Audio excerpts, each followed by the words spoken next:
DC fundamentals and circuits గురించి మాట్లాడదాం. DC fundamentals and circuits. ఈ డీసీ ఫండమెంటల్స్ అండ్ సర్క్యూట్స్ అనేటువంటిది ఏదైతే ఎలక్ట్రిసిటీ అనేటువంటి లెసన్ ఉందో దానికి కంటిన్యూషన్ గా అవుతుంది. సో దీని తర్వాత మళ్ళీ మనకి ఏసీ ఫండమెంటల్స్ అండ్ సర్క్యూట్స్ వస్తాయి.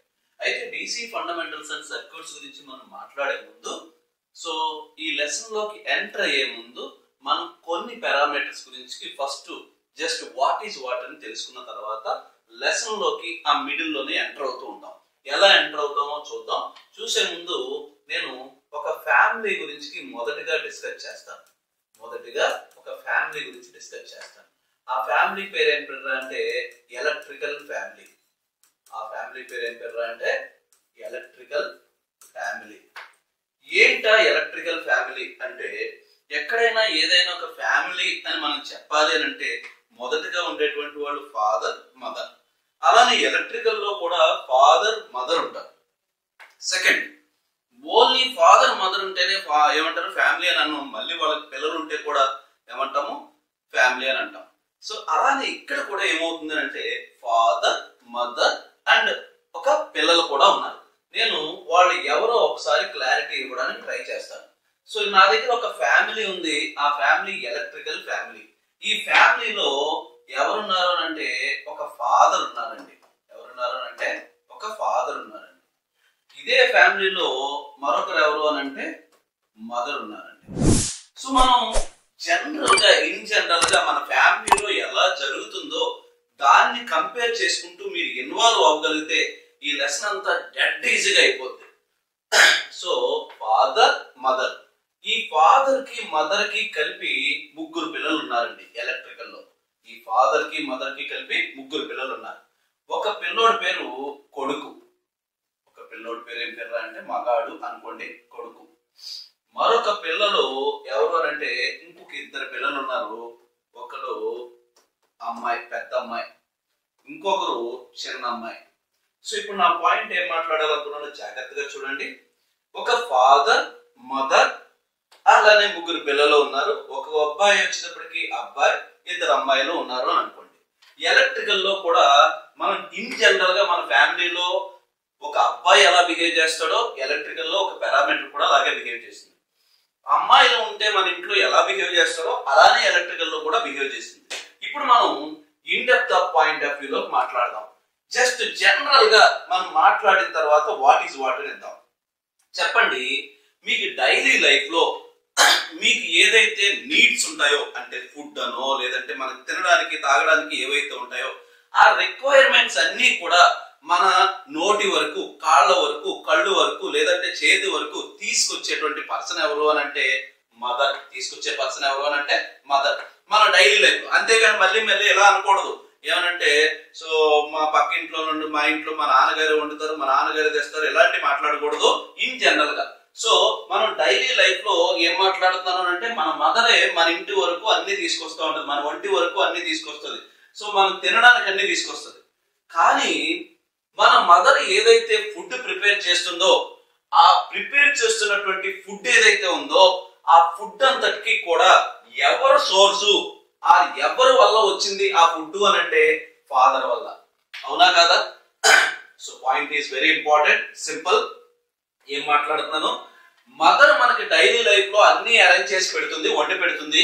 ఆ వండి పెడుతున్నటువంటి ఈచ్ అండ్ ఎవ్రీ ఐటమ్ ఎక్కడి నుంచి వచ్చింది అని అంటే మదర్ ప్రిపేర్ చేస్తుంది అని మనం మాట్లాడుకుంటున్నాం. కానీ మదర్ కి ఎవరి వల్ల వచ్చింది అని అంటే ఫాదర్ వల్ల. Year very important. ఇక్కడ మళ్ళీ ఇంకొక ఎగ్జాంపుల్ మాట్లాడదాం. చెప్పండి, నేను అంటున్న పాయింట్ ఏంట్రా అంటే మనకి నియర్ బై ఉన్నటువంటి వ్యక్తి ఎవర్రా అంటే, ఎక్కువ అటాచ్మెంట్ ఉన్న వ్యక్తి ఎవర్రా అంటే మదర్. సో ఆ మదర్ ప్రతి ఇన్ఫర్మేషన్ ఎవరికి పాస్ చేస్తూ ఉంటుంది అని అంటే మన ఇంట్లో ఫాదర్ కి. పిల్లలకి ఇది కావాలట, అది కావాలట, ఇది కావాలట అని ఏవో. The same similarly year very important. చెప్పండి, మీ ఇంట్లో ఒక ఈ కాన్సెప్ట్ అర్థమైతే డెడ్ ఈజీ కాన్సెప్ట్. మన ఇంట్లో మనకి ఏదైనా నీడ్ ఉందనుకోండి, ఒక 100 రూపాయలు అవసరం వచ్చింది అనుకోండి. 100 రూపీస్ అవసరం వస్తే మదర్ అడిగితే ఇచ్చేస్తుంది. 200 అవసరం వచ్చింది ఇచ్చేస్తుంది. 500 ఈ రోజుల్లో 500 కూడా ఇచ్చేస్తుంది. ఫర్ ఎగ్జాంపుల్ 10,000 కావాల్సి వచ్చింది. చెప్పండి, 10,000 కావాల్సి వస్తే ఖచ్చితంగా ఫాదర్ ని అడిగే ఇవ్వాలి, లేదా ఫాదర్ కి ఇంటిమేట్ చేసే ఇస్తారు తప్ప ఎట్టి పరిస్థితుల్లోనూ ఇండివిజువల్ గా ఇవ్వలేదు. వేరే ఇదే విషయాన్ని ఫాదర్ దగ్గరికి వద్దాం. ఫాదర్ దగ్గరికి వచ్చిన తర్వాత ఇయర్ ఒక 100 అడిగారు, ఈజీగా ఇచ్చేస్తాడు. అది 1000 అడిగాడు, ఈజీగా ఇచ్చేస్తాడు. 10,000 అడిగాడు, ఈజీగా ఇచ్చేస్తాడు. ఇక్కడ పాయింట్ ఏంటంటే అంటే, మళ్ళీ నేను అంటున్న పాయింట్ ఏంటి, మా ఇంట్లో మదర్ మాత్రం ఎలా అంటే ఫాదర్ మాత్రం అలా అని అనకూడదు, ఇన్ జనరల్ మాట్లాడాలి. Here very important. ఈ మదరు ఒక లిమిట్ తర్వాత ఖచ్చితంగా ఫాదర్ కి చెప్పాలి. కానీ ఇదే ఫాదర్ అప్పుడప్పుడు మీరు సెల్ఫ్ గా అడిగారు అని అనుకో, మమ్మీకి మాత్రం చెప్పగరా, అంత డబ్బులు ఒకేసారి ఇచ్చానని అంటారు. అంటే అర్థం ఏంటంటే the father is a independent, father is a independent, వేరే mother is a dependent. Very important. నేను ఏం మాట్లాడుతాను చూడండి. డిపెండెంట్ అంటే ఏంటి, ఇండిపెండెంట్ అంటే ఏంటి. సో ఇక్కడ ఏం మాట్లాడుతాను ఒకసారి చూడండి. ఇండిపెండెంట్ అంటే స్వతహాగా నిర్ణయాలు తీసుకోగలరు, కానీ డిపెండెంట్ అంటే ప్రతి నిర్ణయం కూడా ఇంకొకరి మీద డిపెండ్ అయి ఉంటుంది. జస్ట్ జనరల్ గా ఆలోచించండి. మన ఇంట్లో మదర్ చాలా విషయాలకి రెస్పాన్సిబుల్. ఎవరికి రెస్పాన్సిబుల్ అవ్వాలి అని అంటే, ఎవరికి రెస్పాన్సిబుల్ అవ్వాలి, ఎవరికి అకౌంటబుల్ అవ్వాలి అని అంటే ఫాదర్ కే. అవునా కదా? ఇప్పుడు మాట్లాడదాం.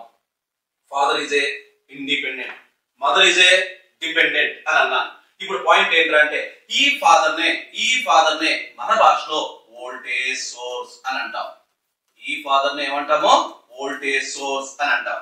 ఈ మదర్ నే ఏమని అంటాము అంటే కరెంట్ సోర్స్ అని అంటాం. కరెంట్ సోర్స్ అని అంటాం. హియర్ వెరీ ఇంపార్టెంట్ కాన్సెప్ట్ ఏంటో ఒకసారి జాగ్రత్తగా చూడండి. Voltage source is a independent, voltage source is a independent, current source is a dependent.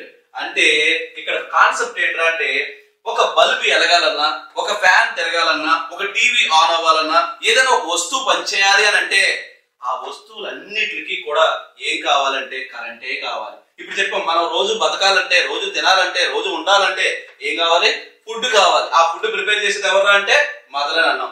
ఈ మదర్ దగ్గర నుంచే వీళ్ళందరూ కూడా యాక్సెప్ట్ చేస్తున్నారు. కానీ ఈ మదర్ ప్రిపేర్ చేస్తున్నటువంటి each and every food items కూడా ఎక్కడి నుంచి వస్తుంది అని అంటే ఫాదర్. Here very important. ఒక వస్తువులోకి కరెంట్ వెళ్ళకపోతే ఆ వస్తువు పనిచేయదు, కానీ ఆ వస్తువులోకి కరెంట్ వెళ్ళాలి అని అంటే వోల్టేజ్ కావాలి. క్లియర్ కాన్సెప్ట్ అర్థమైందని నేను అనుకుంటున్నాను. సో ఏం మాట్లాడుతున్నాను, ప్రతి వస్తువులు కూడా వర్క్ చేస్తున్నాయంటే దానికి కారణం ఏంటి, కరెంట్. కానీ ఆ వస్తువులోకి కరెంట్ వెళ్తుంది అంటే దానికి కారణం ఏంటి, వోల్టేజ్. కానీ వోల్టేజ్ లేకుండా కరెంట్ అనేది పాస్ అవ్వదు, వోల్టేజ్ లేకుండా కరెంట్ అనేది పాస్ అవ్వదు. ఒక్కొక్కసారి ఇన్ జనరల్ గా మనం ఎలా మాట్లాడతాము అంటే కరెంట్ అనేటువంటిది ఇండివిజువల్ గా ఎప్పుడు ఉండదు, వోల్టేజ్ మాత్రమే ఉంటుంది. ఎప్పుడైనా సరే వోల్టేజ్ ఉండి కరెంట్ లేని సిచ్యువేషన్స్ ఉంటాయి, కానీ కరెంట్ ఉండి వోల్టేజ్ లేని సిచ్యువేషన్స్ ఉండవు. చెప్పిన పాయింట్ మీకు అర్థమవుతుంది అనుకుంటా. Here very important. Voltage once పుట్టింది అని అంటే దాని నుంచే కరెంట్ వస్తుంది. ఒకవేళ కరెంట్ లేకపోయినటువంటి వోల్టేజ్లు కూడా ఉంటాయి. అంటే అర్థం ఏంటంటే జస్ట్ జనరేటర్ ఆన్ లో ఉంచాం, like cells and batteries on లో ఉంచాం, ఏ లోడ్ కనెక్ట్ చేయలేదు. ఏ లోడ్ కనెక్ట్ చేయకుండా ఆన్ లో ఉంచితే అందులో ఏం వస్తుందో తెలుసా, వోల్టేజ్ వస్తుంది. ఎప్పుడైతే మీరు కనెక్ట్ చేశారో అందులోకి ఏం పాస్ అవుద్ది అని అంటే కరెంట్ పాస్ అవుద్ది. Here simple and easy concept. ఏం మాట్లాడుతానో చూడండి. Voltage source is a independent source. Voltage source is a ఏంటంటారు ఫాదర్, వేరే current source is a mother. Current source is a mother, current source is a dependent source. ఇక్కడ మళ్ళీ మాట్లాడదాం ఏంటి అని అంటే ఇండిపెండెంట్ డిపెండెంట్ గురించి మనకు ఒక చిన్న క్లారిటీ వచ్చింది. ఇంకా in depth point of voltage and current source individual గా ఎలా ఉంటాయో ఈచ్ అండ్ ఎవ్రీ పాయింట్ నేను డ్రా చేస్తాను. డ్రా చేసే ముందుగా ఎవరు ఆ సన్, ఎవరు ఆ డాటర్, ఎవరు మరో రెండో డాటర్ అనేది కూడా మనం మాట్లాడదాం. ఫస్ట్ డాటర్ పేరు ఏం పేరు అంటే రెసిస్టర్. ఫస్ట్ డాటర్ పేరు ఏం పేరు, సారీ సన్ పేరు ఏం పేరు అంటే రెసిస్టర్. చెప్పండి ఫస్ట్ సన్ పేరు ఏం పేరు అంటే, అబ్బాయి పేరు ఏం పేరు అంటే రెసిస్టర్. రెండోది డాటర్ పేరు ఏం పేరు అంటే ఇండక్టర్. మూడో డాటర్ రెండో డాటర్ పేరు ఏం పేరు అంటే కెపాసిటర్. ఏంటిది ఒక్కొక్క దాని గురించి మనం మాట్లాడదాం. సో ఇంకా వీటి యొక్క ప్రాపర్టీస్ క్లియర్ గా మాట్లాడాలి అంటే ఏసీ ఫండమెంటల్స్ లో ఇంకా చాలా ప్రాపర్టీస్ తో మాట్లాడదాం. ప్రస్తుతానికి జస్ట్ వాట్ ఈజ్ వాట్ అనే దగ్గరికి వద్దాం. ఇక్కడ మాట్లాడుకోవాల్సినటువంటి పాయింట్ ఏంటో చూడండి. రెసిస్టర్ ని నేను ఎందుకని సన్తోను, ఇండక్టర్ ని కెపాసిటర్ ని ఎందుకని డాటర్స్ తో పోల్చానో చెప్తాను చూడండి. ఫర్ ఎగ్జాంపుల్, ఒక అబ్బాయికి 100 రూపాయలు డబ్బులు ఇచ్చారనుకోండి ఏం చేస్తారు? ఇమ్మీడియట్ గా ఖర్చు పెట్టేస్తారు. 500 ఇచ్చారనుకోండి నలుగురు ఫ్రెండ్స్ ని తీసుకెళ్లి ఖర్చు పెట్టేస్తారు. ఫర్ ఎగ్జాంపుల్ 1000 రూపాయలు ఇచ్చారనుకోండి 2 రోజుల పాటు ఖర్చు పెట్టేస్తారు. అంటే ఇచ్చిన డబ్బులు ఇచ్చినట్టుగానే ఖర్చు పెట్టేస్తూనే ఉంటారు. ఫర్ ఎగ్జాంపుల్ మన అక్కకో చెల్లికో మీరు కనుక డబ్బులు ఇచ్చారనుకోండి ఏం చేస్తారు? దాస్తారు. అక్కకో చెల్లికో డబ్బులు ఇస్తే ఏం చేస్తారు? దాస్తారు. దాస్తూ ఉంటారు. మళ్ళీ రేపు ఇచ్చారనుకో దాస్తారు. 10 రోజుల తర్వాత ఇచ్చారనుకో దాస్తారు. ఇంకో తర్వాత ఇచ్చారనుకో దాస్తారు. దాచి ఏదో ఒక రోజు మన బావ వస్తాడు. ఆ బావకి ఏం చేస్తారు అని అంటే తిరిగి సప్లై చేస్తారు. పాయింట్ మీకు అర్థమైంది అనుకుంటా. నేను అంటున్న పాయింట్ ఏంటంటే ఇండక్టర్ అయినా కెపాసిటర్ అయినా మీరు ఎలక్ట్రికల్ ఎనర్జీ ఇస్తే స్టోర్ చేస్తూ ఉంటుంది. ఒకనొక సమయంలో ఆఫ్టర్ స్టోరేజ్ అయిపోయిన తర్వాత ఒక రెసిస్టర్ కనుక అటాచ్ చేశారనుకోండి అప్పటి వరకు స్టోర్ అయిందంతా డిశ్చార్జ్ చేసేస్తాయి. వేరేస్ మరి రెసిస్టర్ ఎలాగా అంటే ఈ రెసిస్టర్ లోంచి కనుక మీరు కరెంట్ ఇచ్చారనుకోండి, ఇందులోంచి కనుక మీరు కరెంట్ పాస్ అవుతుంది అనుకోండి, ఈ రెండింటి మధ్య చర్య జరిగి వెంటనే హీట్ రూపంలో బయటికి ఇమ్మీడియట్ గా కరెంట్ పాస్ అవుతున్నప్పుడే హీట్ డిసిపేట్ అయిపోతుంది. వేరే ఇండక్టర్ లో ఏం జరుగుతుందట ఇందులోంచి కరెంట్ పాస్ అవుతూ ఉంటే energy is equal to half Li square. Energy రూపంలో ఇండక్టెన్స్ రూపంలో స్టోర్ అవుతుందట. మరి కెపాసిటర్ లో ఏమవుతుందట? కెపాసిటర్ లో కూడా ఏమవుతుంది అంటే ఇందులోంచి కరెంట్ పాస్ అవుతూ ఉంటే energy is equal to half Cv square అని మరొక ఫార్ములా ఉంది. అంటే ఈ రెండు ఏం చేస్తాయి అని అంటే ఇచ్చిన కరెంట్ అంటే ఎగ్జాంపుల్ వీడికి ఏదో అవసరం ఉంది ఫ్రెండ్స్ తో తిరగాలని ఈ రోజు ఇచ్చారు. వీడికి డబ్బులు వీడికి ఇస్తే ఏదో తీసుకుంటారు. కానీ వీడు ఈ రోజే ఖర్చు పెడేస్తాడు. వీళ్ళు మాత్రం ఏం చేస్తారో దాస్తారు. అంటే హియర్ వెరీ ఇంపార్టెంట్. ఇండక్టర్ యొక్క పని ఏంటంటే to store the electrical energy in the form of magnetic field. మరి ఇదేంట్రా అంటే it is also used to store the electrical energy in the form of electrostatic field అని అంటాం. ఏమంటాము? ఎలక్ట్రోస్టాటిక్ ఫీల్డ్ అని అంటాం. ఇప్పుడు నా పాయింట్ ఏం మాట్లాడాలనుకున్నాను చూడండి. ఇది ఎప్పుడైతే కరెంట్ పాస్ అవుతుందో అప్పుడే బయటికి ఎనర్జీ అంతా వేస్ట్ అయిపోతే డిసిపేట్ అయిపోతే హీట్ రూపంలో. ఈ రెండు ఎలా ఉంటాయి? స్టోర్. చెప్పండి. మన అక్క చెల్లి ఏం చేస్తాయి? సో పెద్ద అక్క బంగారం కొంటే చిన్న అక్క ఎండు కొంటూ ఉంటుంది. లేదా పెద్ద అక్క బ్యాంక్ లో దాస్తే ఇంకో అక్క ఇంకో రూపంలో దాస్తుంది. బావ వచ్చినప్పుడు ఆ బావకి మనం ఇచ్చిన డబ్బులతో పాటుగా ఈ దాచిన డబ్బులు కూడా పట్టుకెళ్ళిపోతుంది. The same behaviour inductor and capacitor. So first of all electrical family గురించి జస్ట్ మినిమం ఐడియా వచ్చిందని నేను అనుకుంటున్నాను. ఇప్పుడు మాట్లాడుకోవాల్సినటువంటి exam point of view questions ఏంటో జాగ్రత్తగా చూడండి. వీళ్ళందరినీ కూడా వీళ్ళ ముగ్గురిని ఏమంటారు అంటే అది ఎల్లప్పుడూ వీళ్ళ దగ్గర నుంచి ఏదో ఎక్స్పెక్ట్ చేస్తూనే ఉంటారు. Very important concept. ఏం మాట్లాడుతాను చూడండి. వీళ్ళ దగ్గర నుంచి ఏదో ఎక్స్పెక్ట్ చేస్తూనే ఉంటారు. అది ఇచ్చినంతా కూడా కన్జ్యూమ్ చేసుకుంటూనే ఉంటారు. వాడుకుంటూనే ఉంటారు. ఇలా ఎవరైనా ఎలక్ట్రికల్ ఎనర్జీని తీసుకుని స్టోర్ కానీ యూటిలైజేషన్ కానీ చేస్తే ఆ ఎలిమెంట్స్ ని ఏమంటారు అంటే ప్యాసివ్ ఎలిమెంట్స్ అని అంటారు.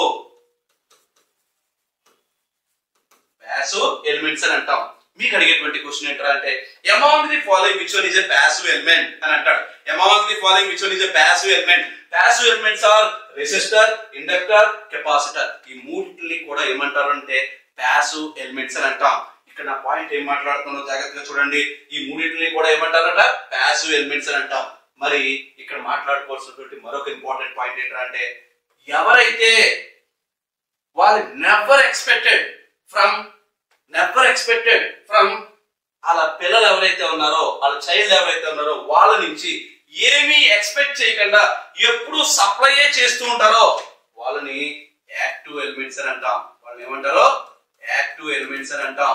సో హియర్ నేను అంటున్న పాయింట్ ఏంటంటే what are the examples of active element, what are the examples of passive element అని రిపీటెడ్ గా అడుగుతుంటారు. The examples of active elements are called as voltage source and current source. The examples of active elements are called as current source and voltage source. The examples of passive elements are called as ఏమంటారండి? Resistor, inductor, capacitor. ఇది ఎన్నో examination లో repeated గా అడిగేటువంటి question. నేను ఏం మాట్లాడుతున్నాను చూడండి. What is nothing but passive elements. Passive elements are these are always consuming electrical energy. ఆ రిజల్టెంట్ ఏమవుతుంది అనేది వాళ్ళకి అనవసరం. ఇక్కడ హీట్ రూపంలో డిసిపేట్ అవుతుందా, స్టోర్ అవుతుందా, ఇది అనవసరం. Whereas what is active element? Active elements, these are always generates electrical energy, supplies electrical energy, delivers electrical energy. Those are called as ఏమంటారు active elements. So clear? So first of all, electrical family అంటే ఏంటో అర్థమైందని అనుకుంటాను. Electrical ఫ్యామిలీలో ముగ్గురు పిల్లలు, ఒక father, mother ఉన్నారు. సో హియర్ వెరీ ఇంపార్టెంట్, ఏవైతే సప్లై చేస్తూ ఉంటాయో వాటిని ఏమంటారట యాక్టివ్ ఎలిమెంట్స్ అంటాం. ఏవైతే కన్జ్యూమ్ చేసుకుంటే వాటిని ఏమంటారట ప్యాసివ్ ఎలిమెంట్స్ అంటాం. అయితే ఇంకా అయిపోలేదు యాక్టివ్ ఎలిమెంట్స్ గురించి. యాక్టివ్ ఎలిమెంట్స్ అంటే మరొక ఎడిషనల్ గా మరొక పాయింట్ కూడా యాడ్ చేద్దాం. యాక్టివ్ ఎలిమెంట్స్ అంటే ఒకసారి జాగ్రత్తగా చూస్తే, ఫర్ ఎగ్జాంపుల్ నా దగ్గర ఒక జనరేటర్ ఉందండి. నా దగ్గర ఒక DC జనరేటర్, AC జనరేటర్, ఒక జనరేటర్ ఉంది. The generator is an example of active element.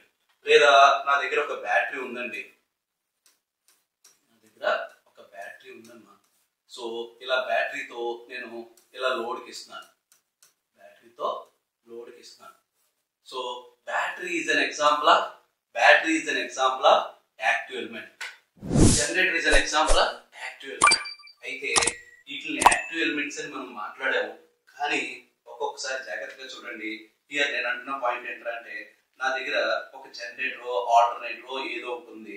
దీంతో నేను ఏం చేశాను అంటే ఇక్కడ లోడ్కి సప్లై ఇచ్చాను. సో లోడ్కి సప్లై ఇచ్చాను. అయితే ఇది జనరేటర్, ఇది load is nothing but fan కావచ్చు, అంటే వైండింగ్ అంటే ఇండక్టర్.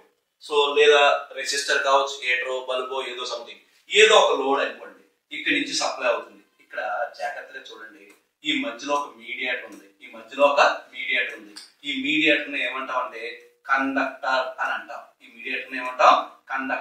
ఒకవేళ ఈ కండక్టర్ ఏదైతే ఉందో, ఈ కండక్టర్ ఇక్కడ మనం కరెంట్ బయటకి ఇస్తే ఇక్కడ వరకు కూడా ట్రాన్స్ఫర్ చేసింది. ఈ ట్రాన్స్ఫర్ చేస్తున్నప్పుడు without consuming any electrical energy, మనం ఏదైతే ఎనర్జీ ఇచ్చామో ఆ ఎనర్జీ అంతటిని కూడా ఏం కన్స్యూమ్ చేసుకోకుండా ట్రాన్స్ఫర్ చేసింది అనుకో, ఈ కండక్టర్ కూడా ఏమని పిలుస్తాం అంటే యాక్టివ్ ఎలిమెంట్ అని అంటాం. అంటే ఇక్కడ మరొక చిన్న ఎగ్జాంపుల్ మాట్లాడతాను, జాగ్రత్తగా చూడండి. నా దగ్గర సేమ్ లైక్ ఫర్ ఎగ్జాంపుల్ ఇక్కడి నుంచి నేను ఒక సప్లై ఇచ్చాను. ఇదిగో లోడ్కి సప్లై ఇచ్చాను. సో లోడ్కి సప్లై ఇచ్చాను. ఇక్కడ నేను ఒక చిన్న డివైస్ ని పెట్టాను. ఆ డివైస్ పేరు ఏం పేరు అంటే diode. The advantage of diode is nothing but unidirectional. Current ని ఒకవైపు నుంచి మాత్రమే అలౌ చేస్తుంది, బ్యాక్ సైడ్ నుంచి అలౌ చేయదు. This is called as diode. అయితే ఇప్పుడు జాగ్రత్తగా చూడండి, ఇక్కడ నేను సప్లై ఇచ్చాను. ఈ ఎక్కడ ఎగ్జాంపుల్ కి I అనేటువంటి కరెంట్ ఇచ్చాను, X అనేటువంటి యాంపియర్ ఇచ్చాను. ఈ X అనే యాంపియర్ ఇక్కడికి వచ్చేసింది. ఏ ఎనర్జీని కూడా ఇది కన్జ్యూమ్ చేసుకోకుండా ఈ డయోడ్ ఏం చేస్తుందంటే, మనం ఏదైతే కరెంట్ ఇచ్చామో ఆ కరెంట్ ని షార్ట్ సర్క్యూట్ గా యాక్ట్ చేసి ఏం చేసిందంటే పాస్ చేసింది. మరి అటువంటిప్పుడు ఈ డయోడ్ ఏమని పిలుస్తారంటే active element. So pure conductor ఏమని పిలుస్తారు యాక్టివ్ ఎలిమెంట్. నా దగ్గర ఒక ట్రాన్స్ఫార్మర్ ఉందండి. ఈ ట్రాన్స్ఫార్మర్ లో నేను ఒక సప్లై ఇచ్చాను. ఇన్పుట్ లో నేను ఒక పవర్ ఇచ్చాను, అవుట్పుట్ లో ఒక పవర్ తీసుకున్నాను. ఇన్పుట్ లో ఒక పవర్ ఇచ్చాను, అవుట్పుట్ లో ఒక పవర్ తీసుకున్నాను. ఇన్పుట్ లో ఇచ్చినటువంటి పవర్ ఎగ్జాంపుల్ కి 100 వాట్ పవర్ ఇచ్చాను, అవుట్పుట్ లో 100 వాట్ పవర్ వచ్చింది. ఇన్పుట్ లో 100 వాట్ ఇచ్చాను, అవుట్పుట్ లో కూడా 100 వచ్చింది. ఆ ట్రాన్స్ఫార్మర్ ఏ విధమైనటువంటి పవర్ ని కన్జ్యూమ్ చేసుకోలేదు. మరి దీన్ని కూడా ఏమంటారంటే యాక్టివ్ ఎలిమెంట్ అని అంటాం.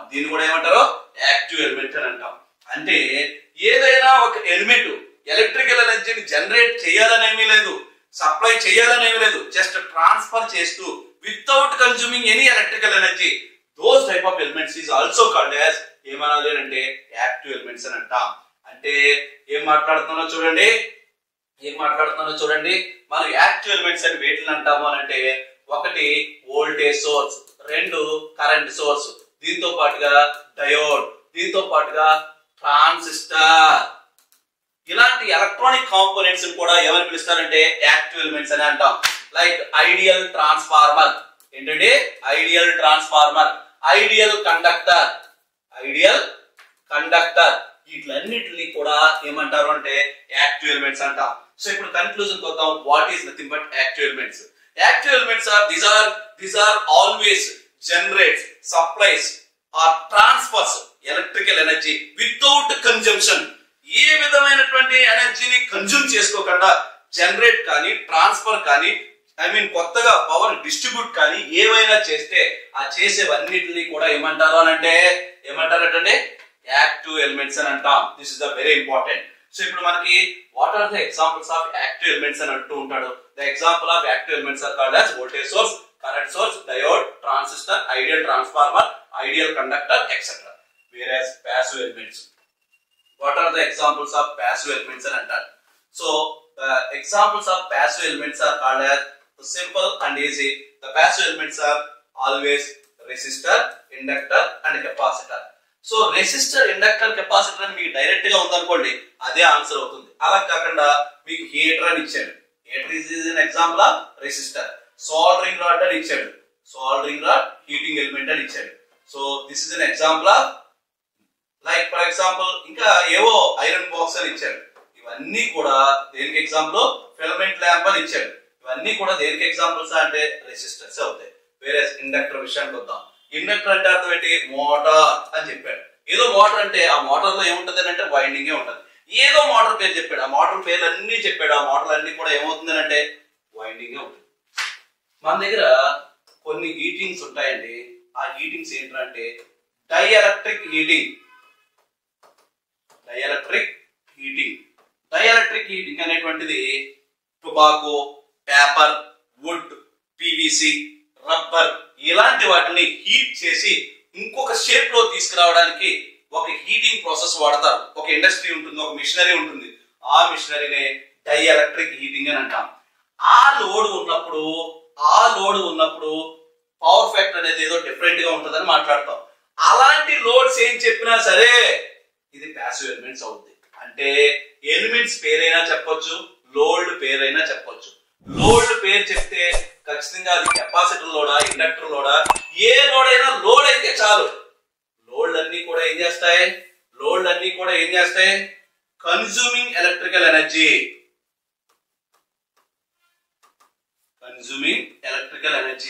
అది కన్జ్యూమ్ చేసుకుంటాయి. స్టోర్ చేసుకున్నా ఏం చేసుకున్నా ఎలక్ట్రికల్ ఎనర్జీని ఎంతో కొంత తీసుకున్నాయి. అలా రిసీవ్ తీసుకుని కన్జ్యూమ్ చేసుకుంటే వాటిలన్నింటినీ కూడా ఏమంటారంటే ప్యాసివ్ ఎలిమెంట్స్ అని అంటారు. This is nothing but active element and passive element. Clear?